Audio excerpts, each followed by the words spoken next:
Anda sedang mendengarkan Sayaga Hipnoterapi Podcast bersama Tuntun Widianti, episode 31.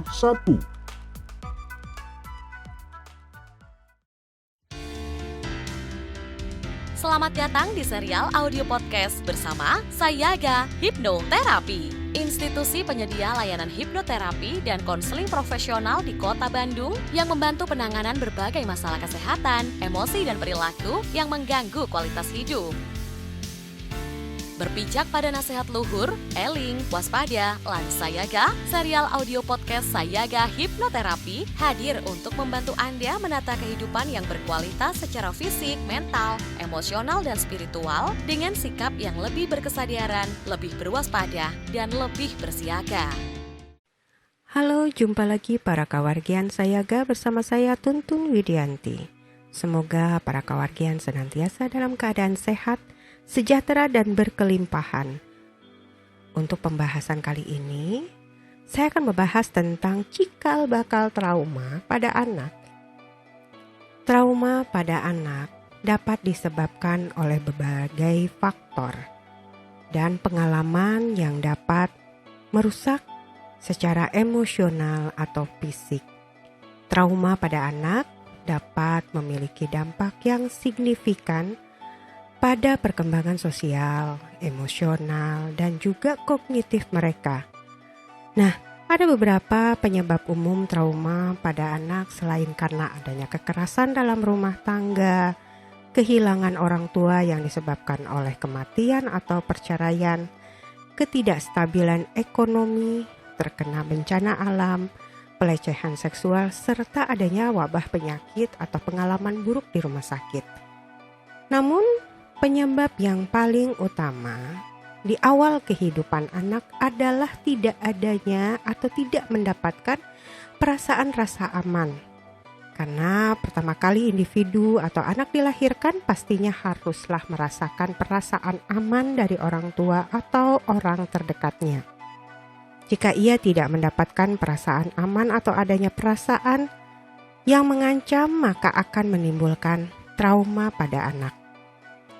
Perasaan tidak aman atau mengancam ini bisa berupa situasi kekerasan dalam rumah tangga, di mana ia melihat peristiwa orang tuanya saling menyakiti, apalagi jika anak ini juga ikut mendapatkan dampak dari kekerasan atau misalnya mendapatkan kekerasan dari salah satu orang tuanya. Nah, hal ini tentunya akan menimbulkan trauma bagi anak.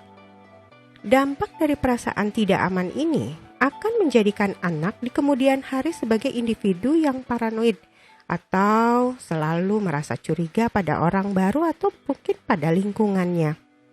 Hal ini dikarenakan orang yang paling dekat dengan anak, yaitu orang tua, tidak dapat memberikan rasa aman.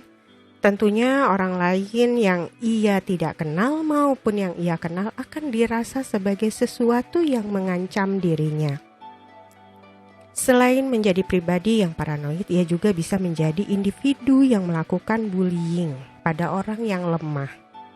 Hal ini ia lakukan karena ia ingin orang lain juga merasakan apa yang pernah ia rasakan. Ia ingin menjadi individu yang dominan, kebalikan dari perasaannya selama ini yang selalu menjadi korban kekerasan dalam keluarga, sehingga ia akan menindas orang yang lemah di luar sana atau di luar lingkungannya. Nah, perasaan tidak diterima juga akan menimbulkan trauma pada anak. Perasaan tidak diterima menjadikan anak pribadi yang minder dan kurang percaya diri karena merasa dirinya tidak diterima oleh orang tuanya atau lingkungan terdekatnya. Selain kurang memiliki kepercayaan diri, anak juga akan menjadi people pleaser atau selalu mengintimidasi orang lain.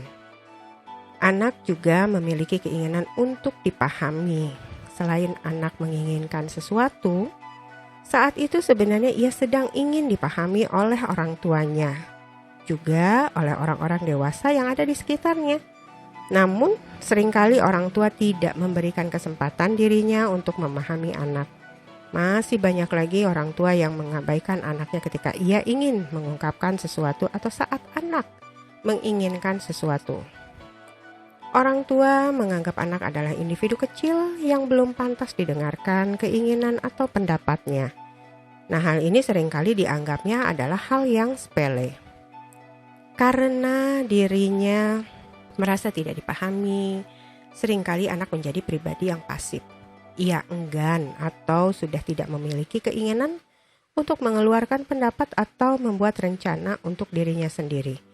Ia juga menjadi sulit mengambil keputusan. Anak memiliki perasaan untuk dihargai ketika ia melakukan sesuatu yang baik atau prestasi. Tentunya ia ingin mendapatkan penghargaan dari orang tuanya. Apa jadinya jika hal ini tidak ia dapatkan? Ketika anak memperlihatkan suatu prestasi namun tidak dihargai oleh orang tuanya, anak akan berpotensi tidak memiliki motivasi atau keinginan untuk berprestasi lagi, atau melewatkan peluang yang ada, sehingga ia enggan untuk maju atau akan mudah merasa puas dengan apa yang ia miliki sekarang. Atau bisa juga kebalikannya, anak akan menjadi ambisius, di mana ia akan berusaha mendapatkan sesuatu dengan berbagai cara, termasuk cara-cara yang tidak baik. Hal ini semata-mata karena ia ingin mendapatkan penghargaan dan pengakuan dari orang lain. Misalnya, mengharapkan pujian dan sanjungan dari orang lain yang tentunya keinginan dan tekadnya untuk maju bisa kita terima. Namun jika ia menghalalkan segala cara termasuk cara yang negatif sekalipun atau cara yang dapat mencelakakan dan merugikan orang lain, tentu hal ini yang tidak bisa kita benarkan karena akan merugikan diri sendiri. Nah, para kawargian sayaga, itulah beberapa hal yang akan menjadi cikal bakal trauma pada anak yang diberikan oleh orang tuanya ketika ada kebutuhan-kebutuhan dasar yang dia tidak dapatkan dari orang tuanya. Demikian penjelasan dari saya, sekian, sampai jumpa dan semoga bermanfaat. Salam eling waspada lan sayaga. Serial audio podcast Sayaga Hipnoterapi menghadirkan inspirasi kehidupan yang diintisarikan dari berbagai keilmuan psikologi dan pengembangan diri yang juga diadaptasi dari kisah nyata para individu yang menjalani program terapi dan konseling bersama tim profesional dari Sayaga Hipnoterapi.